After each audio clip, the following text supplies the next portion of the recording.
You're waddling around like a drunk sailor. I am. Why are you doing that? I'm trying to give you quality I'm content. on I'm on the edge of my seat with excitement. Join the cult of Grum at MoshPlayLive.com. Today's guest is on the Big Island Metal Dash bill on Sunday, October 12th. Please welcome Ancient Entities, Alex Rausa. Pleasure to be on the show, man. Hey, thank you for joining us. So you're going to be joining Ancient Entities coming to the Hilo Town Market on Sunday, October 12th. We're really looking forward to it. How you prepping to come out for a show in Hawaii? Oh man, I don't really think there's really too much of a prep. I think we're just gonna go out there, kill it and have fun, man. So I mean, everyone in the band's really excited about it. Uh, obviously normal travel preparations, and we're getting there a couple days early to make sure we don't run into any airport problems and stuff like that. I think our guitar player might be flying out the day after us or something like that. So there's always a little worry on those kinds of things. But other than that, man, we're ready to fucking come out there and kill it. And yeah. Is this your first time coming to Hawaii to play? Yeah, first time. We have a very our metal scene here is a little bit different than on the mainland. We Oh uh, yeah. we like to rock hard. Our pits aren't quite exactly as violent and nasty, but we know how to have a good time out here. It's like aloha moshing or something. It's our scene is small and mighty and growing for sure. So we really appreciate you guys making the trip out here to help us grow this the scene we have going on here for sure. I say absolutely, man. That's what I really love about this festival, and actually any festival that's like this. For anytime someone puts together something and it's brand new in a place where people wouldn't necessarily find metal as prominent. I love playing festivals like that because you find very, very diehard fans that appreciate the music, and you coming out there. The album I want to talk to you about is your album Echoes of Annihilation. Came out last Yes. year, correct? I love the album. I started listening to it a few days ago, and we talk about it a little bit. So you guys talk about ancient civilizations, folklore, and mythology. Where did that love come from? Um, for me, I was a big history nerd. That was like pretty much the only thing I liked in school, I think.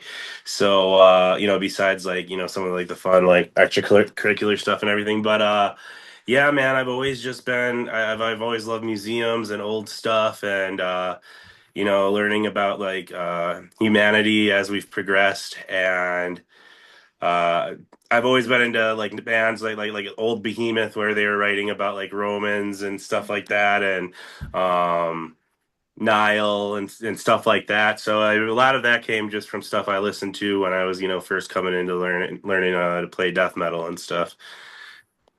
You just hit upon one of Veronica's favorite bands. There, she's a huge Behemoth fan. There, we've been able to catch them a few times all over the place. So Oh yeah, that's awesome. uh, Yeah, I caught them a couple times. Been lucky enough to accompany them on tour a couple days. Got to run around with my friend who was also on tour, and I was kind of helping out Aeon when they were on that tour. I think it was like 2012 or something like that. Oh oh, wow.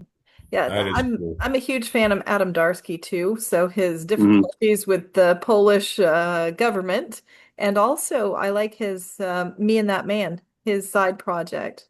I didn't know. At first, I didn't know what I was gonna think about that, and then I ended up liking it. I feel like over time, I got to see them at Hellfest a couple years back, and they were pretty good live. Yeah, Nice. we got to catch them at Wacken. Actually, we were over in Germany in Nice. 2022, and they played that. We were really excited to. We made sure we made the trip over to this stage for that, and that was really worth it. So we Oh, had a I good bet. time. Got to ask, is there anything you're looking forward to doing while you're here on the Big Island? Um, so I'm a big movie buff.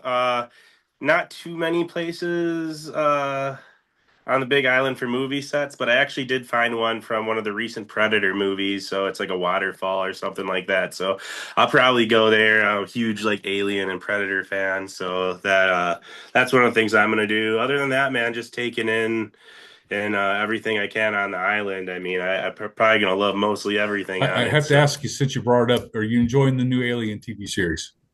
Absolutely. Yes, I think they're doing a great job on this one.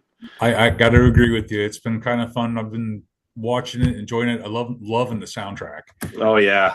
Yeah, it just kind of adds that little extra to the show at the end of it. You're like, what are they going to play? What are they going to play? And, Yeah, I was really worried they were gonna do some like pop stuff or something really not fitting. I mean, I still don't know how to feel about like the music and everything, but I'm glad they chose metal at least, you know. absolutely. I Give played our listeners a Milwaukee. little history of the band. History of the band. Oh boy.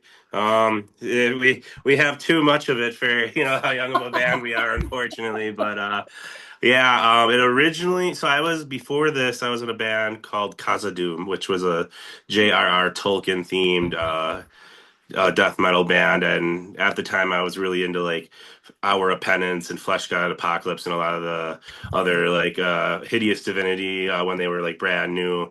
So I was really into like the Italian like you know death metal scene. So it was really kind of similar to that with some like Nile inspiration with some like symphonic stuff added.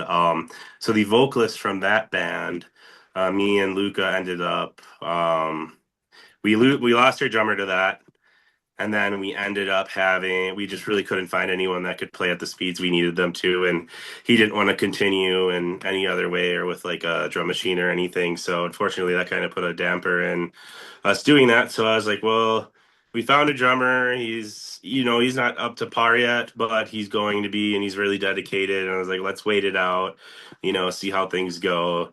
And we eventually ended up settling on starting a new band, and that's kind of how this was born.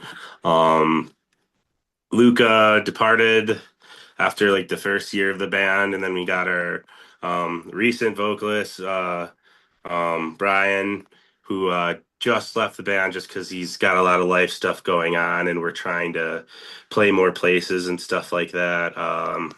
Around the world, and he's really just not going to be able to commit as much as we'd like him to, and he realized that, so he just stepped out, and we got our new vocalist coming with us to Hawaii. His name's John Chu. We've been getting him ready, got a couple shows with him before we head out to you guys. So yeah, we're gonna have a new vocalist and just a new lineup and a new kind of outlook. We were gonna try and have some new songs ready for the show, but we don't think those are gonna be ready till like the end of the year. Make sure I get So the title, make sure I got the event right. You just recently played, was the Milwaukee Death Fest? Was it the Milwaukee Metal Fest? Milwaukee Metal Fest, yeah. Yeah. How was We that? we played that was it 2024. And Oh, yeah, man, it was everything we wanted that to be. I mean, it was our first what I'd call like a corporate fest, you know, like something like bigger like Maryland Death Fest or well maybe that's a bad one, but like, you know, like Vakken or any of those other ones. You know, it's just something very, you know, there's a lot of sponsors and stuff, and there's a lot of work to be done, and you know, that's obviously newer to us being, you know, such a young man. We've only been around for about I think like 4 or 5 years now. So we were very psyched. We were treated very well, and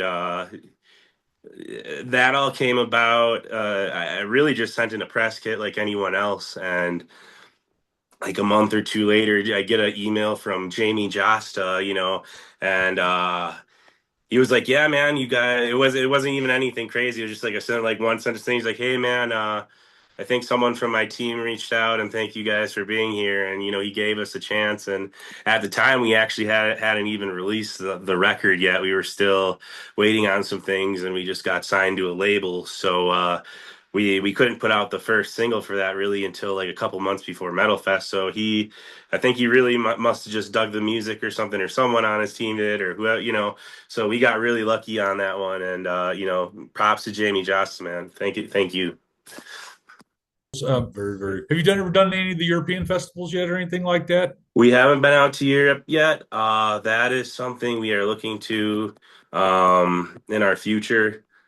Um, we're just kind of getting our lineup solid for the rest of the year. And you know, we had a lazy year as a band. We didn't play as many shows as we want, mostly just festivals, which is fine. We've been writing the new album and getting stuff done, and really, we just want to make sure we're solid before we go out to another country and, you know, get that ball rolling because that's a lot of expenses we're gonna end up having. A lot of fun too, though. Oh, we had a blast in Europe. So for a Oh, I couple of bet. weeks seeing the festivals and stuff. So that's an incredible it looks like to be an incredible scene to be a part of.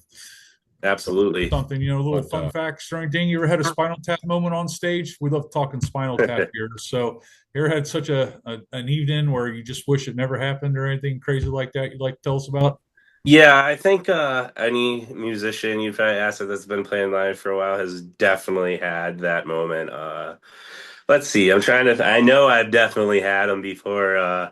We've had like some cramped stages and stuff like that. And we've had some technical issues. When you're just trying to like get around stuff. And I'm a big guy, so it's like I get stuck between stuff pretty easily. So, yeah, there's been a couple things like that. I think I fell on stage one time, and that was pretty embarrassing. Got up like with grace, but yeah, I don't think I've had anything too completely embarrassing happen to me. Luckily, knock on wood. But Right.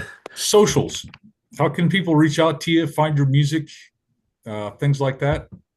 yeah, we have Instagram, Facebook, Spotify. I mean, we have all like the normal stuff. Our distribution, I think, is finally taken care of. So I think we're up on pretty much most of the major platforms as far as streaming and all that goes. I just put up a new website, just anciententities band.com.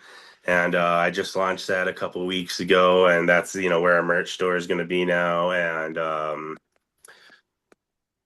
got links up to that on Facebook and stuff recently. So yeah, I think that's pretty much most of I ours. like you love horror. I'm a big horror fan myself. So I got to ask, favorite horror movie or Favorite horror sci-fi or movie. I'm in a sci-fi and horror. So as far as sci-fi goes, definitely like the Alien movies. I'm a he obviously. I don't have the guitar up right now because I apparently didn't hit the stud in my wall, but I have an H.R. Giger guitar, Ibanez guitar that was back from like 2005 or six or something like that. I just acquired. is that Um, Xiphos oh, seven string? I have that as well. Yeah, Okay, that's that's different. When I saw that, I was like blown away by the looks of that guitar. I didn't realize that was yours. So please continue. Sorry about that. Yeah, I just there was this YouTube guitar player named Bjorn. I think that I said that right, but he had a couple of them or whatever, and I kind of forgot about him, but I remembered how much when I was first getting into playing, how much, and I really wanted one, but I didn't know who H.R. Giger was at the time, so I really appreciated the guitar, but I had no idea who the artist was, so. I got a really good deal on this one. These guitars usually go for too much money, around like $1,800 in like really good shape. And this one had this banner back here, which is like rarer than the guitar, HR Giger case plus the guitar. So I ended up swiping it up for a really good deal. So just acquired that. I don't really I don't want to fly with it anywhere though, because it's so rare to find now. I bet. Alex, we really do thank you for your time. Veronica, you got anything you'd like to add out there, throw out there that I might have missed? Or No, actually, I'm just curious, Alex, is there anything else you'd like fans to know? yeah, just Just thank you guys for supporting. That really means a lot to a lot of us guys that aren't like, like Suffocation or something like that, man. Underground means everything. And yeah, keep supporting death metal, guys. Thank you. Perfect. thank you very much. With that, we'll go with the tagline. We'll see you in the pit. Yeah, absolutely.